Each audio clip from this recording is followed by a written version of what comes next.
Hello, everybody, and welcome to Big Blue Kickoff Live on a Thursday afternoon. John Schwelk, Matthew Sytak. We arrived from the same tailor today. Twinsies. It is the Giants 100 seed, if you didn't guess. Talking Giants football with you at 201-939-4513. Giants getting ready to take on the Cleveland Browns on Sunday afternoon, 1 o'clock in Cleveland. And, Matt, we kind of said this last week, that there's no such thing as a must-win game in week number 2. Well, this is kind of a must-win game. If you start 0-3, any chance you have of making a playoff run is extremely small. Is it possible? Sure, but it's darn near impossible. There's only a handful of teams, I think 2 teams since 1990 that have made the playoffs after starting the year 0-3. So it's a real tough go to get there. So this is a darn important game for the Giants to walk away with a victory. Yeah, no doubt about it. And, while the focus is entirely on this Sunday and the matchup with the Browns, keep in mind, it is a very quick turnaround before the Dallas Cowboys are coming here next week on Thursday Night Football, primetime matchup. So the Giants, that's going to be obviously a very tough challenge for the Giants as well. So recent history against the Cowboys, not great. Yeah, and then you add in primetime against the Cowboys. Also not great. Yeah, so I'm with you 100%. This is as close to as you're going to get to a must-win game in Week 3 as you'll ever see. Now, and it's a game I think the Giants can win. The Browns are a good football team, first and foremost. They play well, especially on the defensive side of the ball. Literally at home since the beginning of last year, they're the best defense in football, and frankly, it's not particularly close. They give up 50 yards less than the second-best team over that period of time. They're only like 220 yards per game. It's an unbelievable stat. The Browns are just dynamite at home on defense, and their defense this year has been good. I know people might look at that first game against the Cowboys and say, hold on, John, they gave up 30 points against the Cowboys. How good could their defense be? Well, the Cowboys scored 1 offensive touchdown in that game. All right, Dak Prescott threw for less than 200 yards. Trevor Lawrence threw for less than 200 yards last week and completed, I believe it was less than 50% of his passes, if I'm not mistaken. I think it was 14 of 30 from throwing the football in that game. So their defense, especially against the pass, Matt, is very good. And it's very different than what we saw the first 2 weeks, where we saw a lot of zone from the Vikings, a lot of cover 3 last week, though we did see some man-to-man. The Browns always near the top of the league in terms of man-to-man defense they play. They're going to play press. You're getting nothing easy in this game. You're not going to get these 8-yard stop routes where, guys can catch it and run like we had from Nabers last week. They have Denzel Ward. They have Emerson. They're really good cornerbacks. They are going to play press man, and the Giants, through the passing game at least, and we'll get to the run defense in a little bit, they're going to have to earn every inch of grass that they get in this game. Yeah, I didn't realize until a little earlier in the week you sent those splits of the Browns defense home versus away. The Browns obviously have what I consider an elite defense. I did not realize how drastic the difference is between home and away for the Browns. Crazy. It's basically like 2 different units. And unfortunately for the Giants, they're traveling to Cleveland to take on this defense. The pass defense, I mean, when you look at the defense altogether, they just have so much talent throughout the defense. On every single level, they have very talented players. I mean, you mentioned some of the guys in the secondary. Denzel Ward leads the way, 3-time Pro Bowl corner. Now, I will say he was on the injury report all of last week. He was a full participant each day last week, but then come game day, he only played 11 snaps against the Jaguars. What was he on the report for? I'm trying to remember. It was lower body, I'm assuming? I think so. Okay, yeah. Fair enough. Not important. I'll check it out. I'll look it up. Yeah, so, seeing him as a full participant every day on the injury report, you would think, it's a shoulder, actually. Oh, okay. Injury. Interesting. You would think, full participant Wednesday, Thursday, Friday, he's good to go. He only played 11 snaps against the Jaguars, and that was, a close game. They only won 18-13, so it's not like they were blowing him out and decided, we'll rest our star corner. I'm curious to see when those snaps were played. I'm going to look that up right now. So he was a full participant again on Wednesday, and Kevin Stefanski, the Browns head coach, when talking to the media, said, they're hoping he can get on the field for more than 11 snaps, but from the sound of it, it doesn't at least sound like they plan on him playing, every single snap on defense. So that might be a situation where if the Giants see Denzel Ward is off the field, maybe that is when you take your shot, whether it's to Malik Nabers, Darius Slayton, Jalen Hyatt, whoever it is. That could be an opportunity for the Giants to try to strike when their best corner is not on the field.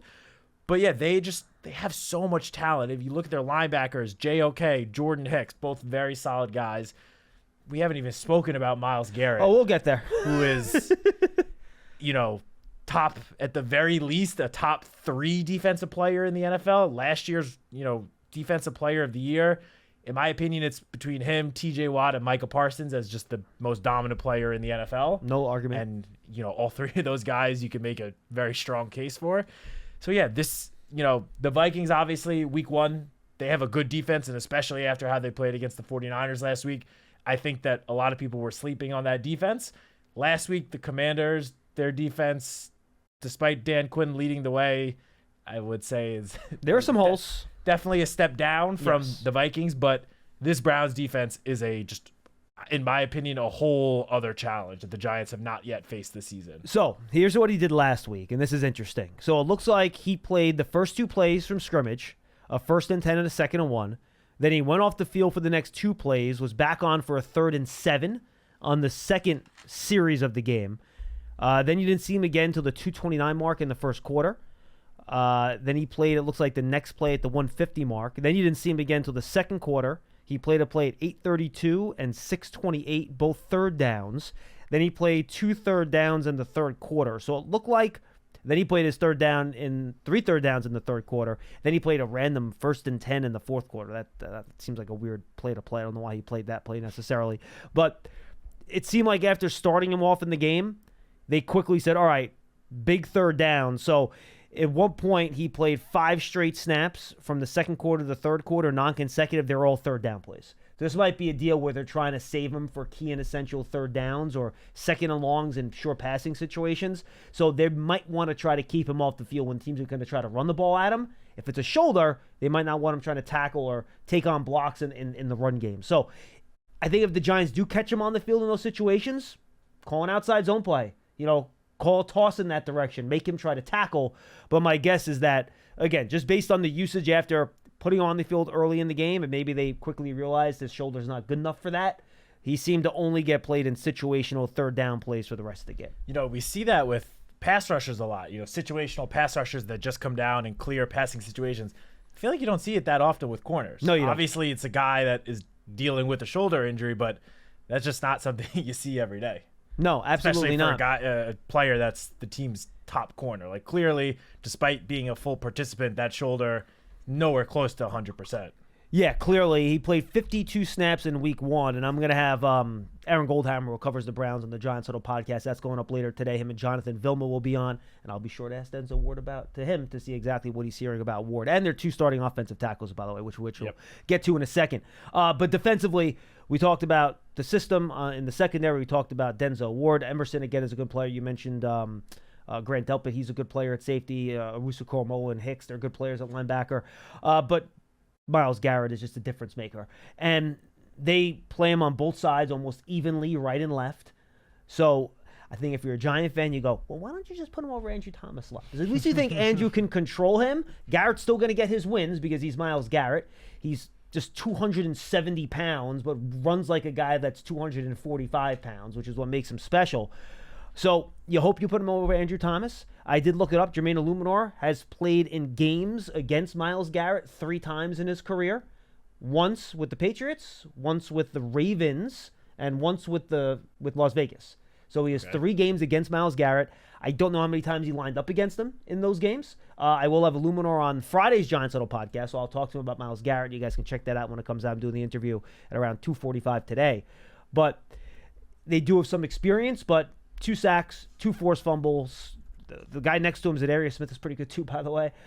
So that is going to be probably the biggest challenge the Giants have had this year from an edge rusher perspective based on their first 3 opponents. Yeah, and I honestly don't even think it's very close. Nope. Now, Garrett himself has been on the injury report with a foot injury. He was limited one day last week, did not practice another day. He obviously played in the game, and lo and behold, he looked like Myles Garrett. In each, you just mentioned, in each game so far this year, he has a strip sack. And in one of the stats that you sent me earlier in the week, he has, I believe it's the most, since 2020, He has 20 pressures that resulted in a turnover, which is the most in the NFL. He also leads the NFL in sacks since 2022 and leads the NFL in total quarterback pressures going back to 2020. So any way you look at it, this is easily the biggest challenge for the Giants offensive line to date. Might be all season. It might be, although those two other guys I mentioned that are in that running, they're coming. Those guys are on the Giants schedule, including one next week, but that we'll worry about that next week.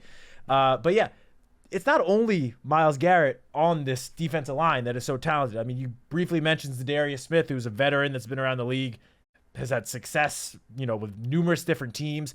But they also have two pretty talented guys on the interior, one of which is a familiar face to us around here, Dalvin Tomlinson, Dexter Lawrence's good friend, former running mate on the interior line, and Shelby Harris, who's another very solid, reliable veteran. So is Quentin Jefferson, by the way, who's their third defensive tackle from the Jets. Also, good pro. Good player. Yeah, so that just goes to show that they have a lot of talent on that defensive line. They are deep.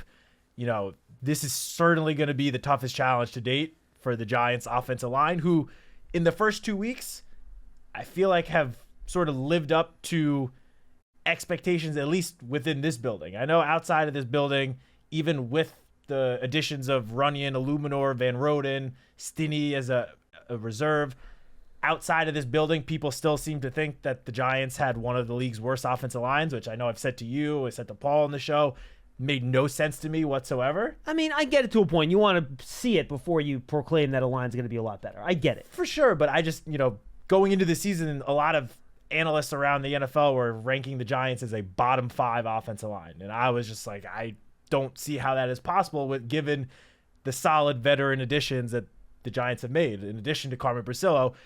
And, the offensive line is starting to change those perspectives of people around the league. Because, that's fair. Each week all these different sites come out with offensive line rankings, and slowly but surely the Giants are starting to creep up a little bit. I don't think they're 21st in pressure rate allowed according to PFF right now, which is still, again, you're in the middle third of the league, which is all you can ask. Going into the season, we said all we need this offensive line to be is just middle of the pack. Yeah. We don't need or expect them to be a elite top 5 unit, just middle of the pack. And it's only been 2 weeks, but so far they're living up to the bill. And believe it or not, they're top 10 in terms of pressure rate allowed against stunts and twists, which is just night and day. Oh yeah. And that I think does come down to coaching. For sure. Teaching the guys how to work that together with the right technique. All right, let's jump over to the Browns offense real quick here, Matt. And I'll use the expression, and I hate it, but I'll use it anyway. If there's ever a week where you're going to just sell out against stopping the run, this is the week.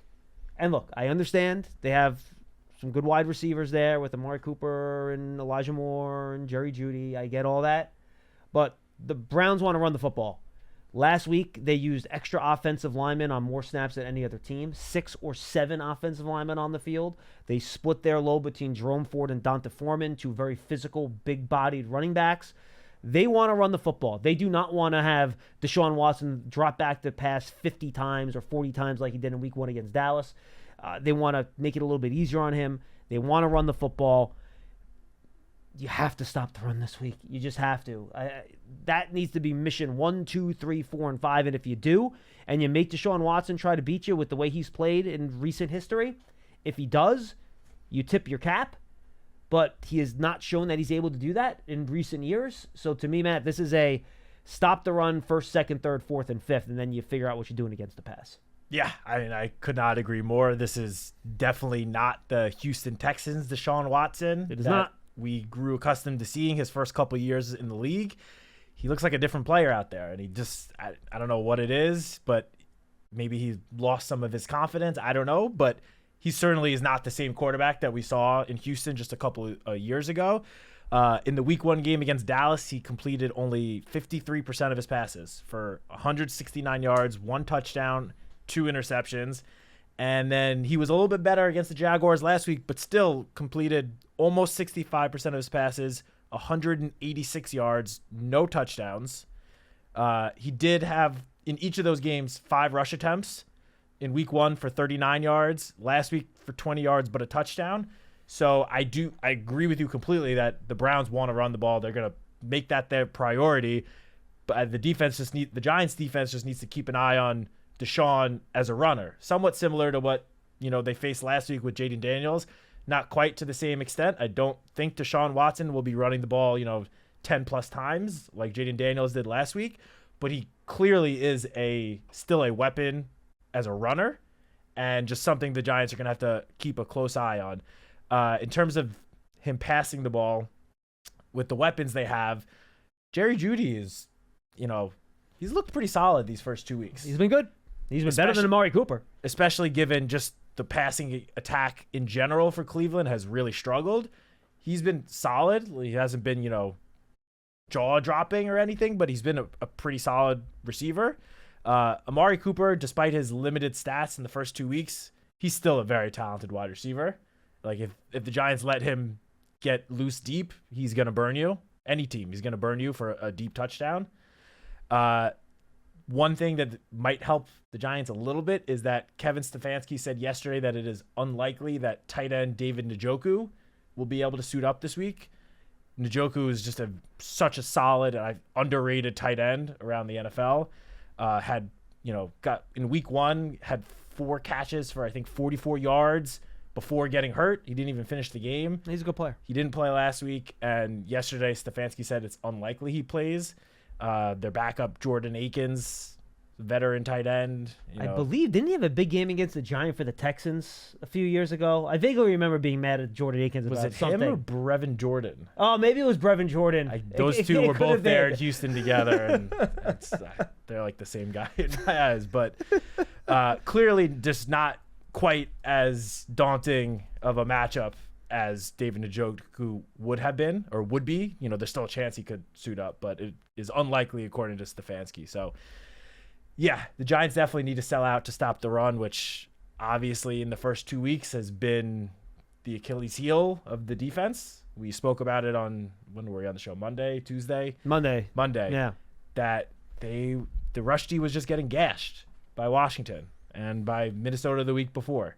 So I agree with you. If there ever was a week to just completely sell out to stop the run and force the opponent to air it out and beat you through the air, this would certainly be the week.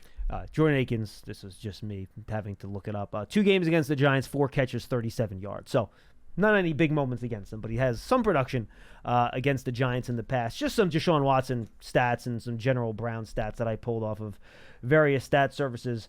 13.8% on third downs this year. Second worst in football. I mean, that's pretty bad. They have not converted a third down of fewer than 4 yards. 30th in pass rating versus the blitz. A 24.4 passer rating against the blitz this year. So you wonder if the Giants might heat them up a little bit. 28th in the league in terms of EPA per dropback. 32 out of 32 qualifying quarterbacks on passes thrown past the first down marker. Just 27% of his passes have gone past the first down marker. I believe I just looked this up. He is 20, in terms of average depth of target, he is 24 of 32 quarterbacks with a 7.2 average depth of target. So since 2022, 37 of 39 qualifying quarterbacks in quarterback rating with just 78.2. So the quarterback play has not been great. He holds the ball a little bit, which is a problem. No quarterback has more extended dropbacks. This is Next Gen Stats had this of 4 seconds or more than his 20 this year, which is one of the reasons the Browns have 3 of the highest players in terms of pressures allowed this year are all on the Browns.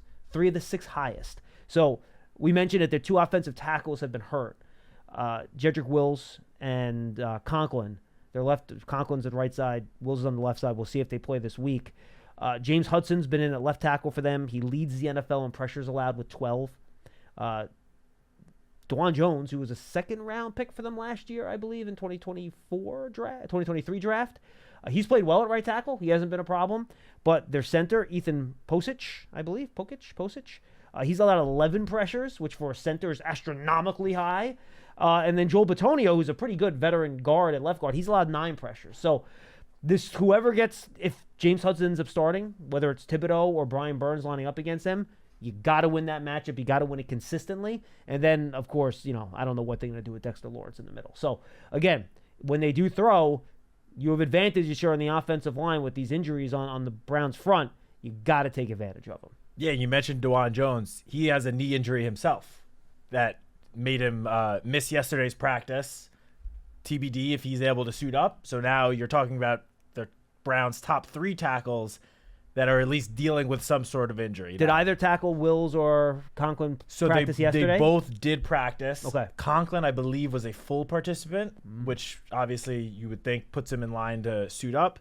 Wills was limited, and DeJuan Jones did not participate at all. I was thinking if Jones and Conklin are healthy, if one of those guys would move to the left side or not. Because both those guys, I think, have only been right tackles in their NFL career. So we'll see. That'll be interesting. Yeah, but, I mean, you mentioned all the pressures allowed from the Browns' offensive line. Deshaun Watson's been sacked 8 times in the first 2 weeks, which is 4th in the NFL. There are 3 teams that have allowed 9 sacks, and then the Browns are right behind them with 8 sacks allowed. So that offensive line has, as you mentioned, has not played great. Some of it could, definitely falls on Deshaun Watson, but this is a great opportunity for the Giants pass rush, especially Brian Burns and Kayvon Thibodeau, to really, get going. And, Kayvon Thibodeau was on the injury report yesterday with a shoulder injury. Shane Bowen and Coach Dable both just spoke to the media, and they said that it should not be an issue for Sunday. They don't think that it will hinder him. He'll be out there. So that is encouraging to see. But yeah, this is a big game for the Giants' 2 edge rushers to hopefully, finally get that first sack of the season, which at least in Burns' case, honestly, he had his first sack of the season against Washington, and it got taken back because of we'll call it a questionable pass interference call on Adoree Jackson. If that call wasn't made and Burns has a sack, I feel like the narrative around Brian Burns' first 2 weeks would be a lot different. He's also forced 2 offensive holding penalties, too, in those games. Yeah.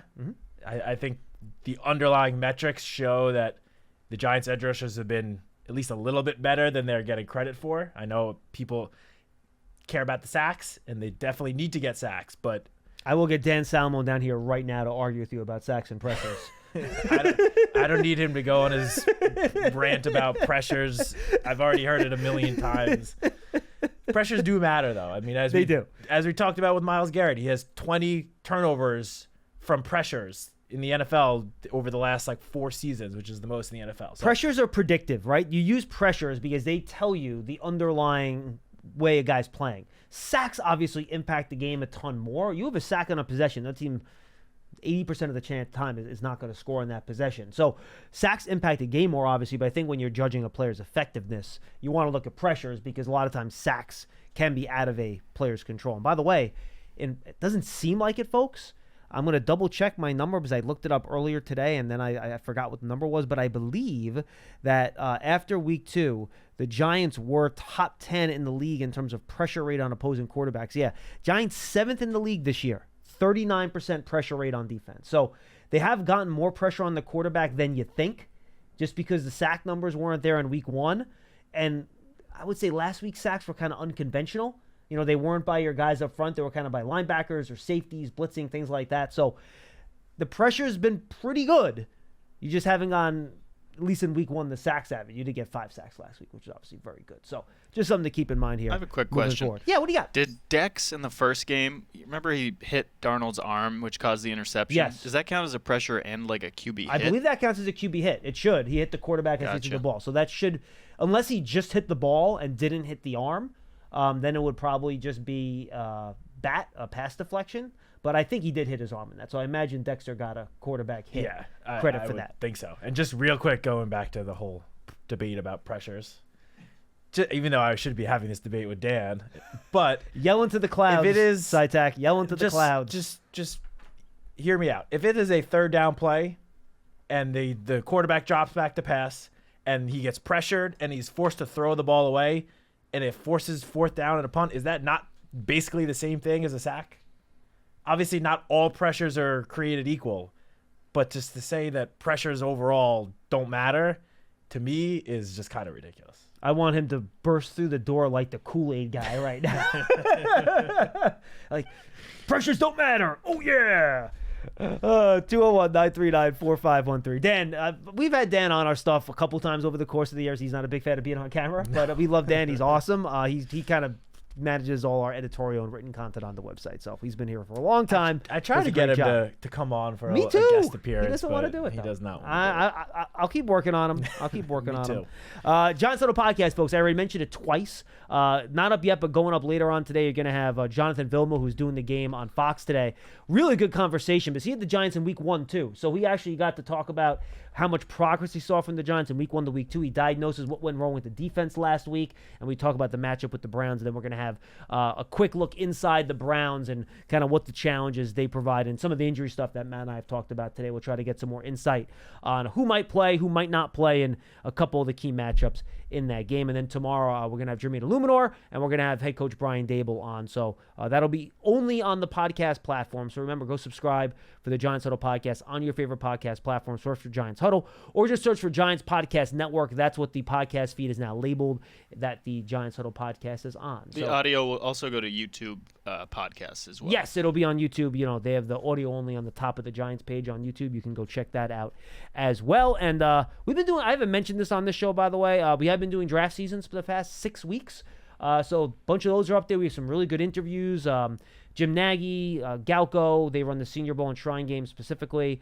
We did Bruce Feldman on his Freaks list, which is always good. So go check those out. Now Tony's been unveiling his top 10s at each position. We did offense this week. We're taking next week off because it's a short week. And frankly, I think Pearson might have shivved me in my sleep if I made him edit another podcast. But we frankly don't have a lot of time next week, folks. We have 3 days to get ready for a football game.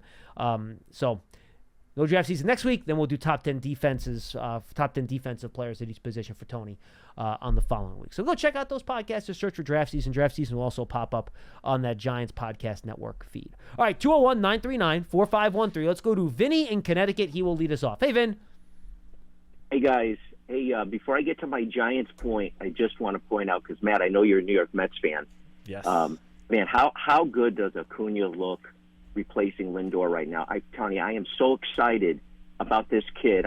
It's so exciting being a Mets fan right now. It's crazy. Yeah, absolutely crazy. I try not to get too excited because he's only played 3 games in the majors, but he so far looks like an absolute stud. He does. He looks like the real deal. Real exciting. And by the way, I can't let you guys do this. 3-game winning streak for the Yankees, by the way. They're leading the AL East up to 5 games. And they're looking. The Yankees are fine. The Mets are fighting. Shut up. They are looking really good to get that first round bye in the American League. All right. Well, the Mets had no expectations for this season, and right now we have a 2-game lead for the wild card. Why are you spot, being so defensive? Did I say exactly? Anything? Hey, hold on, Pearson. Did I say one thing negative about the Mets?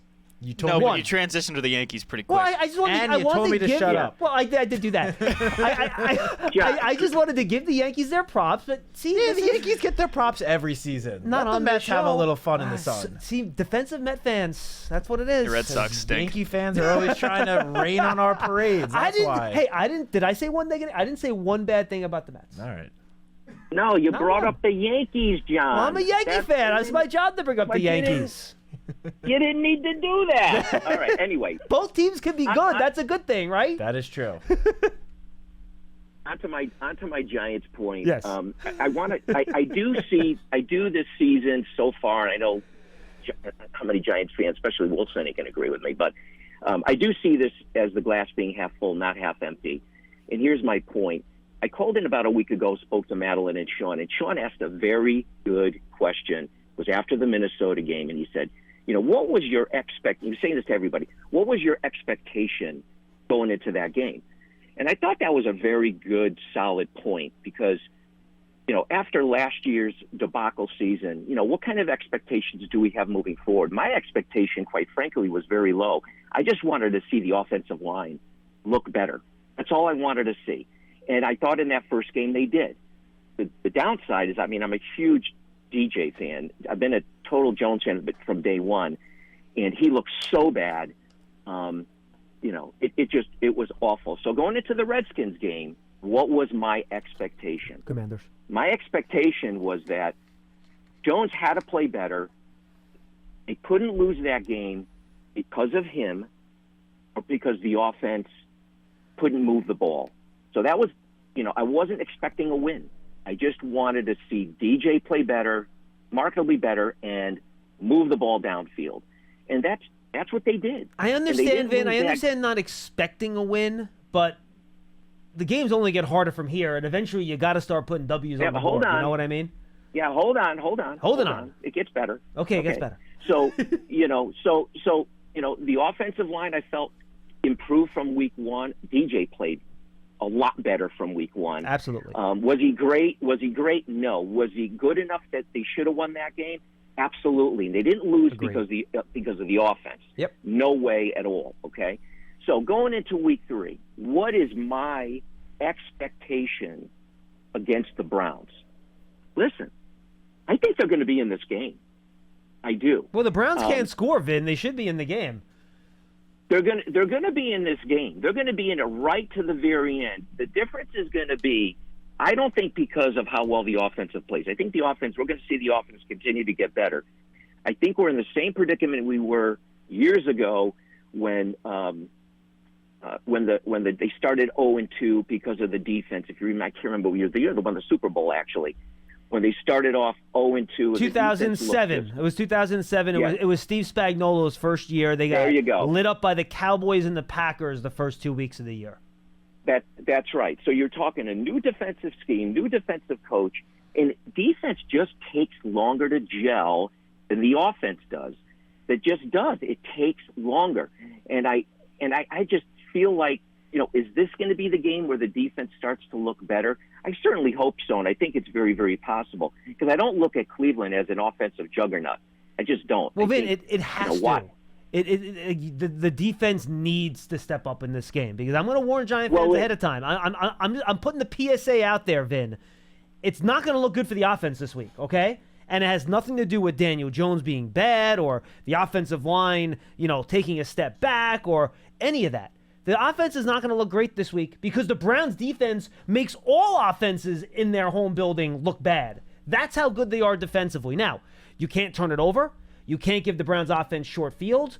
If you punt it and you win the field position battle, you take that as a win a lot of the time. But it is going to be a rough slog this year for the Giants' offense just because that Browns' defense is so strong. I don't know why I feel so positive about this game coming up. I don't know. And I didn't feel good about the last 2 as we were heading into it. But this, I feel more positive about this game coming up than the last 2. So I'm not predicting a win. And just one final thought on before this season even started. Wins and losses for this year. I mean, yeah, you want to win because it feels good. But we were never going to go into the playoffs. And we are not going to win a Super Bowl this year. So all you're looking to have happen this year is you want to be able to say, wow, we finally got our offensive line, okay, and we're now making deep passes that we're connecting. We're moving the ball, and that's it. I know it's a very low expectation, but you can't have a high one after last year. Last year was not awful. So anyway, those are my thoughts. Nah, good stuff, Vin. Appreciate the call. And Thank you. I agree with this point that a huge key this year was making sure the offense was better. And it was clear they put the resources into in the offseason, whether it's Malik Nabers in top 10, the additions to the offensive line. That was a large goal for them this year. And yes, that's a big part of the goal. Agree 100%. You would like a couple W's along the way, though. That's all I'm saying. No, look. You want to win football games. That is the whole point of, everyone that shows up to this building every single day is to do their part to help the team win football games. Yeah, the first guy that would get annoyed if you said to him, if he didn't win, it's okay. The offense looked good. Brian Dable would be furious. He would not want to hear that. For sure. I mean, this is a results business. Yes. Everyone knows that. You need to win football games. At the same time, though, even if the season ends and the Giants don't win that many football games this year, I don't think that means that you can't take any positives from the season and put that towards foreshadowing next year. Of course. No matter what happens this season, there will be some positives to build on. Obviously, you want to win football games, and do not, get me wrong here. Obviously, that is the whole point of what we do here. but there are definitely some positives, even from the first 2 games with the Giants losing. There are positives you can take from those 2 games. And those are the things you need to continue to build on and keep on getting better so those good things turn into great things. Hopefully this season, but even if it's not this season, for the future. Nope. Agreed. I mean, especially like some of the play that we've seen from some of the young guys on this team, I think is very encouraging, regardless of the outcome of the games. Let's go to Tim in Charleston. He's up next. Hey, Tim. Hey, John, Matt, how you doing? We're good. So Good. I didn't call to today because I had to wait until Thursday to get back to the optimistic Tim side of the ledger a little bit. So I don't want to. The only thing I want to mention regarding last week is, John, is just I have one bone to pick with a point you made. Okay. And that's about if the Giants had scored 1 or 2 points more, you made the point that there still wouldn't have been enough points to win. But my point would be if they had scored 1 or 2 points more when it was 18 or it would have been 19 or 2015, Washington might have elected to go for it on 4th down rather than kick that 6th field goal. So and that's obviously hypothetical and subject to debate. So we don't have to debate it. No, I hear you weren't allowing for that. Is the only, No, Tim. And that's fair. I didn't think about how the Commanders might adjust their strategy based on it. But I'll say this too. It's a good chance based on how the game went, there's a good chance the Commanders make that 4th down and score a touchdown on that drive instead of kicking a field goal. So who knows? But you're right. Fair point. No argument. So as far as this game and the rest of the games go, going back to before the season, the thing I was worried most about, and I said it a couple of times, was the run defense. And, and you said it before, and I agree 100%, is that in this game, they have to be able to stop the run, whether it's, 3 safeties, I don't know. I mean, if I feel like the offense will be okay. I mean, I know Cleveland's defense is really tough, but I think our offensive line, with the weapons and everything, if they give Jones time, we should have some production. So I'll say that. And then, so if the defense then can stop the run, I'm willing to roll the dice on our secondary. And I'm calling 2016 Giants. So maybe Giants in the under, if you could say that. No, And, Tim, I think that will be the range of the score in this game. I don't know what the folks out west are predicting in terms of the total points scored in this game, but I don't think it's going to be very high. Unless both defenses score touchdowns. Or special teams. Or special teams. Correct. And, John, I will say one more thing is, yes, the Yankees are in first place playing for, the bye and everything, but they're just boringly good. The Mets are exciting overachievers, and everyone loves exciting overachievers than teams that, than teams that have won 27 championships. You know what I'm saying? It's been a while, Tim. Yankees have not won a championship in quite a while, and they do have a player right now that is literally having maybe a top 5 offensive season in the history of baseball. That's pretty exciting. You don't know what quite a while is. We've got that's 38 fair. years. 38 years, my friend. No, Tim, remember, I'm a Knicks fan. I know exactly what quite a while means. Trust me. Yeah, me too. All right, thanks, guys. Thank you. Pearson, you have some snarky going to say over there? What does quite a while mean? What, for the Yankees? No, just for championships. I mean, I think if you're over 10 years since a title, I think that qualifies as it's been a while. All right. It's been over 10 years. Yankee fan over 10 right years there. is a while. I didn't say a long time. It hasn't been a long time, but it's been a while. For Yankee fans. 15 years is a while. Almost any other team in the league would take, it being 15 years since their last World Series. Almost half of Major League Baseball has won a World Series since the Yankees have. Almost half. Is that true? Almost. Or at least been to a World Series. Well, that's been to a World Series is different. The Mets went to a World Series. I don't care about the World Series trip in 2015 because the Mets lost. I think the only repeat champion since the Yankees won in 2009 has been Boston, right? What about, didn't the Giants win 3?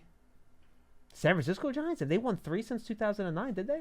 Yeah, every They other might have. year for like 6 years. So it's say definitely not repeat? been half the league since the last Yankees World Series.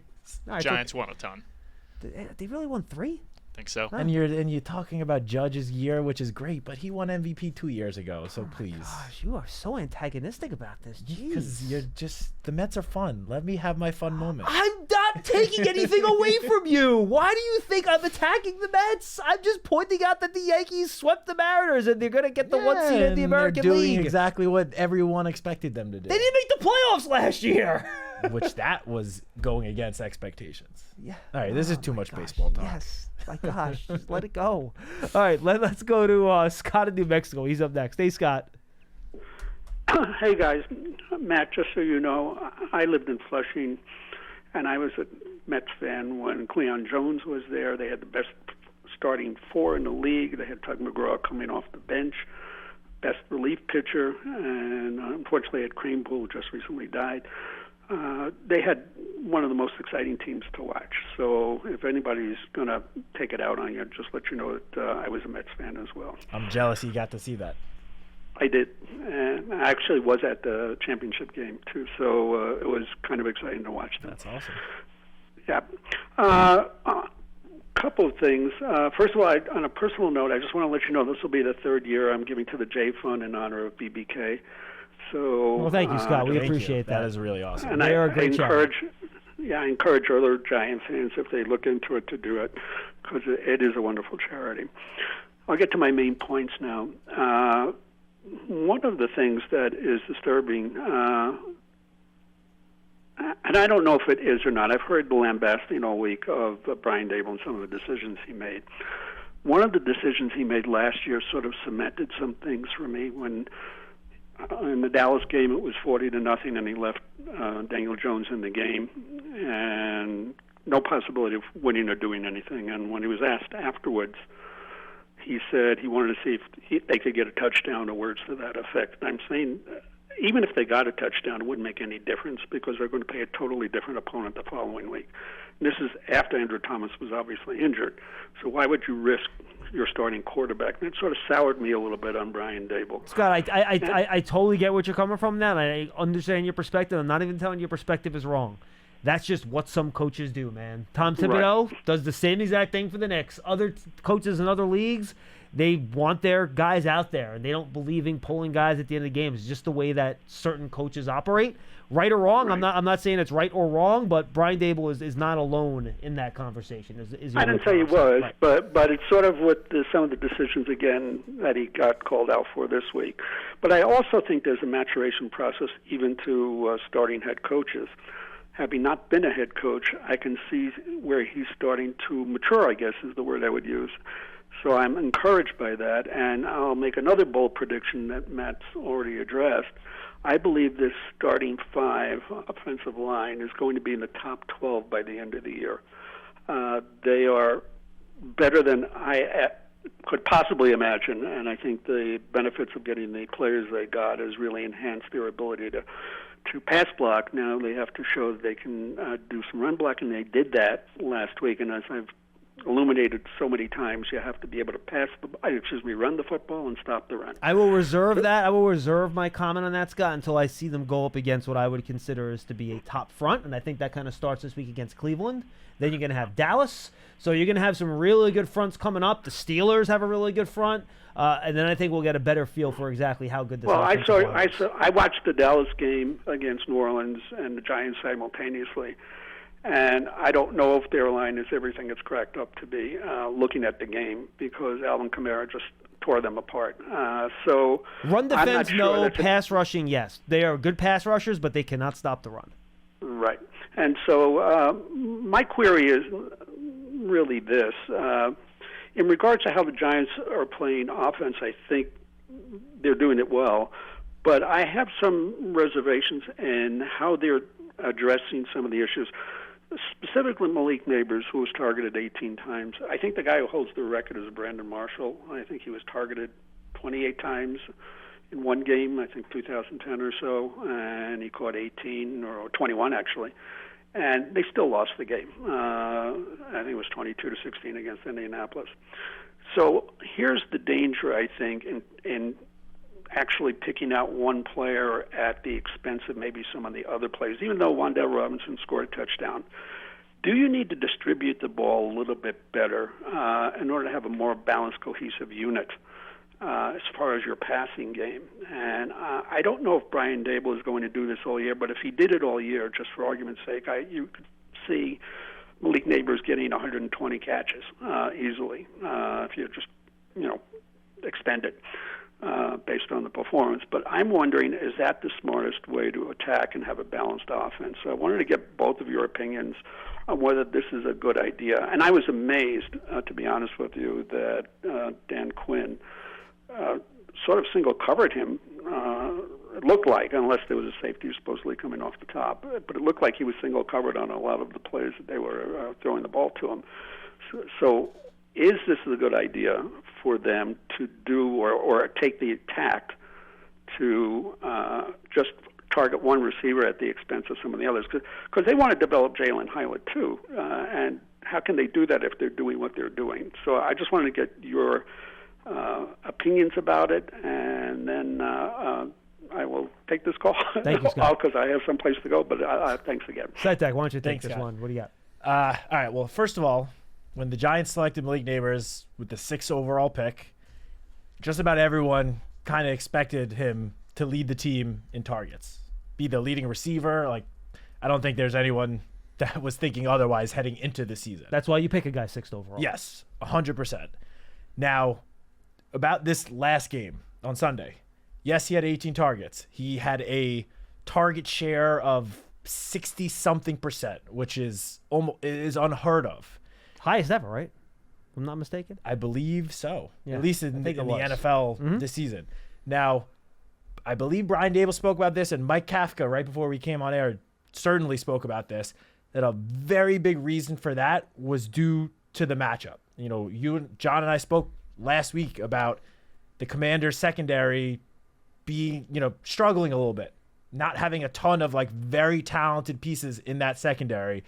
Clearly the coaching staff went into the game saying Malik Nabers is our best weapon on offense. We are going to feed him the ball in this, what we consider to be a positive plus matchup. And it worked. He had 127 yards and a touchdown. I don't expect Malik Nabers to get 18 targets every single game. I don't expect him to have a target share of 60-something% every single game.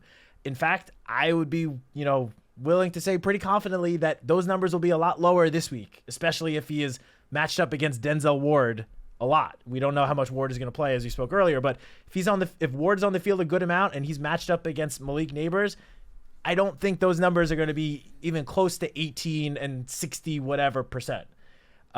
Even in that game, Wan'Dale Robinson caught a touchdown. The other receivers did not get as involved as I think, the coaching staff probably would want on a weekly basis.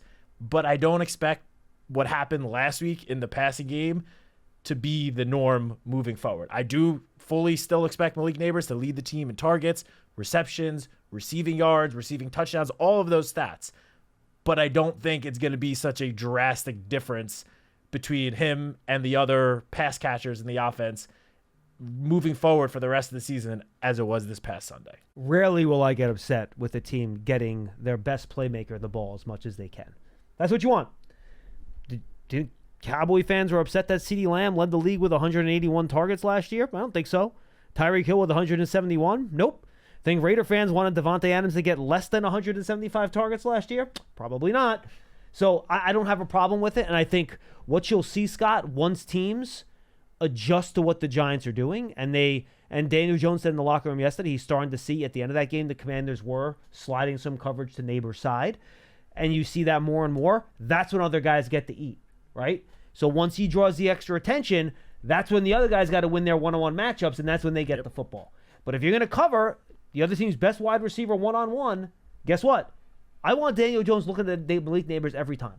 If you have man-to-man across the board, I want his first read to be Nabers. Every single play. Get that man the football. He turned 2 8-yard stop catches into 15-yard gains last week. Easiest throws Daniel Jones will ever make all year. Turned into explosive plays because Malik Nabers is unbelievable with the football. Get the ball to your best players. Yeah, and if you look at any team across the league with their number one receiver, the guy that has the skill set of Malik Nabers, which, obviously There are some very talented wide receivers across the league.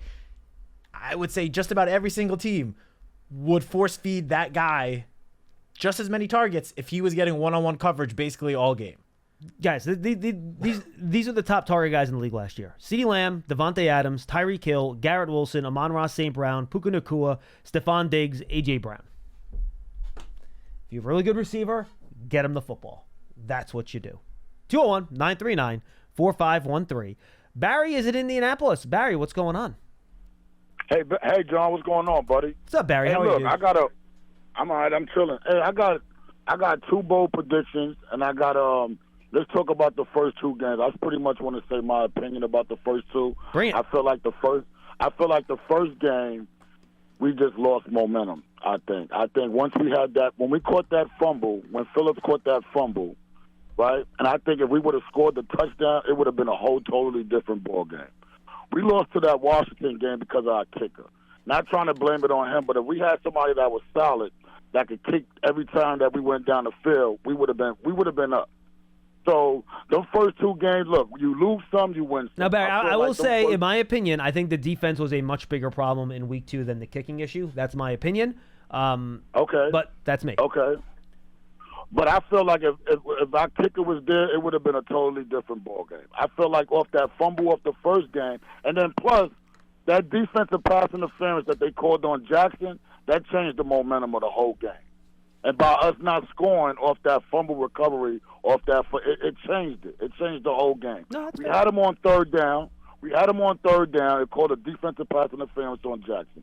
That changed it. It changed, especially when we didn't score when we caught that fumble recovery. I got you, Barry. You know, so the first 2 games, look, they watched videos, we practiced, and I'm pretty much certain they know they was a better team anyway. I feel like the Giants is a better team. Yeah, a lot of people ain't going to give credit to, but as far as that offensive line, very improved for like 8 years. Okay, Daniel Jones started with no offensive line. Okay, we're not giving this guy no credit at all. Okay, I like Daniel Jones, and he made me a believer in the playoffs against Minnesota. Now, is he the same person? He might quite not be the same person, but at the end of the day, he is the same person. So I'm not taking nothing away from the Giants. They could be non-believers all they want. I still got faith in my team, bottom line. Got it. What are your 2 bold predictions, Barry? I feel like we're going to beat Cleveland.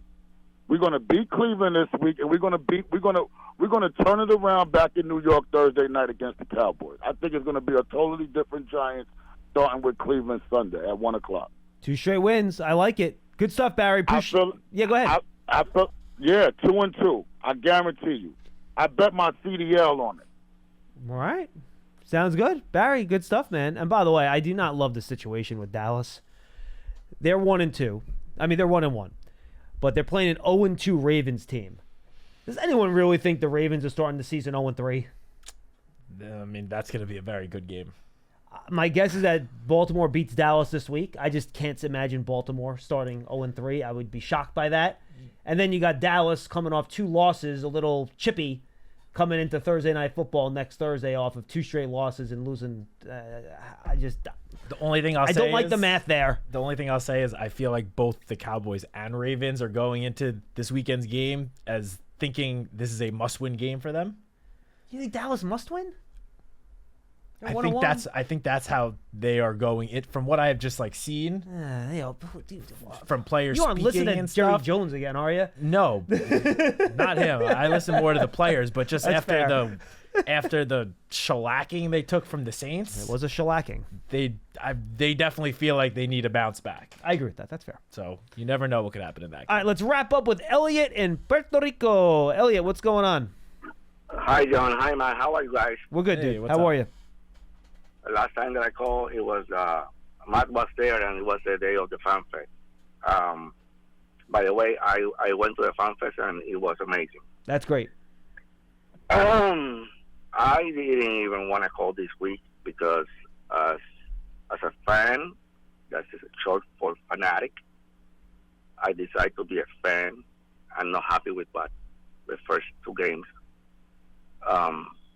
With the outcome of the first 2 games, but Understandable.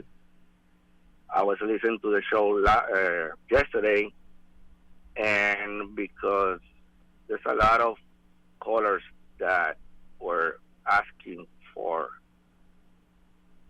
another people's job, and I think that's very disrespectful. I will never, ever. It's like calling to the franchise, to the team, to the main officers, and ask there. I don't like John's work, so hopefully he's not there on Monday. I appreciate you not doing that, Elliot. Thank you. I don't, John. I've been working in the same company for 32 years. I was 20 when I started working with my company, and I've been a fan of the Giants for 40 years, and I'm 52. Why? Because at 12 was the first time that cable TV was available in Puerto Rico. So I decided to be a fan always and put the team first. Instead of being a fanatic, and after 2 games, start calling the program and start asking that Dable should not be the coach of the Giants, and he's a disgrace, and man, some people need to stay out of social media. No, that's true. Because I don't remember who was there yesterday. I think it was Madeline and Sean O'Hara. And Sean O'Hara. I don't know how could they, I know that on Monday was maybe worse than yesterday, but yesterday was horrible. All the callers were calling about this and that should not be there. Guys, take it easy. It's 2 games. The season's just starting. And be respectful with other people's job. Thank you for taking my call. Thank you for letting me venting. And go Giants. Thank you, Elliot. And look, Thanks, Elliot. fans, be upset. Call up, vent. That's why we're here. It's all good. But I know and I've said this on the show before, so this is not anything. If you've listened before, you've heard me say this. I know some fans get frustrated. They're like, oh, you guys never say anything negative. Guys, look, here's the bottom line with the way I handle this, and I've told you guys a million times. I'm literally going to walk out of this room. I'm going to walk down the hallway, and I could see Daniel in the cafeteria. I can see Brian Dable in the cafeteria. I can see any number of the coaches in the cafeteria. They know me. I consider them friends. I cover them objectively in how they play on the field. I will never ask for someone that I work with to lose their jobs. That's not what we do here. Nope. So that's just, it is what it is. As a human being, I'm not going to do that to somebody that I know and have respect for as people. I'm just not comfortable doing that. I'm not going to do that. And no one else on the show is going to do that. We are going to talk about how the team needs to play better, the performance on the field, all those things. And if you guys want to call up and vent your frustration, that's fine. You guys know I don't screen calls. Even Charlie, even Wilson. Pearson, do I ever tell you not to take calls from anybody unless someone curses? No. Only if they curse. That's the only time I give correct. people little breaks before they can calm down. They have to call back. So for those of you that are new, I wanted to give that little spiel. But for those, I know people that have been with us for a while, they've heard that before. But that's the way we approach things, and that's how we're going to do things moving forward. That's it. Yeah, I agree. Anything else, Tack, on the game before we say goodbye? I guess just my final thoughts on the game. We mentioned how important the run defense is going to be this week, and that goes without saying. It needs to improve from the last 2 weeks. Cleveland wants to run the ball. The Giants need to stop the run, but I think almost equally as important will be the Giants establishing their own run game, because we talked about how talented the Cleveland pass defense is, and that goes for their pass rush and their secondary, both filled with talented players. The Giants need to carry the momentum in the run game that they had last week with Devin Singletary, who had an underratedly very solid game. I know he had the fumble, but he averaged, almost 6 yards per carry. He was fantastic, yeah. He had the touchdown. He forced 10 missed tackles. He also leads the NFL in missed tackles forced this season. So really? Leads the NFL? I didn't know that. Leads the NFL. It's a good nugget. And he averaged like 3.5 yards after contact as well. So just as important as I think stopping the run this weekend will be, I think the Giants establishing their own run game, which will then also help open some things up in the passing game, I think is just as important. So we didn't really talk about Devin Singletary or the run game at all today. So just wanted to get that quick final thought in. Now, good addition. And the Browns against the run this year, 26th in rush yards allowed per play, just under 5. and they are 23rd in EPA allowed per rush. So if they do have a weakness, at least the first 2 games this year, it has been their rush defense. And it's not like they played a great rush team in Dallas in week 1 with Rico Dowdle and Ezekiel Elliott and Deuce Vaughn. Or the Jaguars. And Travis Etienne has not had a strong year to start the year either. So no, and this goes back to last season too. I mean, again, their defense was great last year overall, but similar to the first 2 games, if there was a weakness in their game last year, it was the run defense. yeah, they were kind of middle of the pack in run while they were first and second in almost all the passing categories. So I'm with you. I agree. I think this is going to be a slog, folks. One interesting stat, you know the Browns do not have a takeaway yet this year? I did not. That is surprising. That makes me nervous. Especially with Myles Garrett having 2 strip sacks already. Correct. That makes me nervous. No takeaways for the Browns this year. I do not like that stat because takeaways tend to come in bunches, and they're kind of cyclical. They just come eventually. I hope it's not this week because that's the easiest way for the Giants to let this game get out of hand. If you give them short field position, defensive score, and you guys aren't going to like what I'm going to say. Punting's okay in this game. You can live with it if you punt. Let Jamie Gillen play the field position battle a little bit. Try to force Deshaun Watson into some turnovers. He holds the football. Let your pass rush get home. You get those takeaways. You get the ball deep in their territory. But you have to protect the football in this game against a very talented Browns defense. Make Deshaun Watson go the length of the field. Watson, not the run game. Make Deshaun Watson drive the length of the field. Do not let them run the ball up and down the field on you. They have Ford and Dante Foreman are 2 solid NFL running backs. If you give them room, they will take advantage of it. Make them pass the ball to beat you. Do not turn the ball over. If you do those 2 things, I think you'll have a decent chance of walking away with a victory. Win time of possession. You know what, though? If you do the things I talked about, Pearson, you will. 100%. Unlike last week when you had 7 offensive possessions and you didn't give your offense much of a chance. Yeah, I mean, if this game is as much of a defensive battle as we think it easily could be, then the battle of field position is going to be very, very important. So Jamie Gillen could end up playing a very important role in the game this weekend. It could. Absolutely. I'm looking for the number here. Do I have it? 43.5, it looks like, is what the people out west have in terms of an over-under. So that's a little high for me. So, but that's where we're at. Guys, thanks for being with us. Big Blue Kickoff Live, presented by Cadillac, official luxury vehicle of the Giants. For Matthew Sitek, I'm John Schmelk. We'll see you next time, everybody.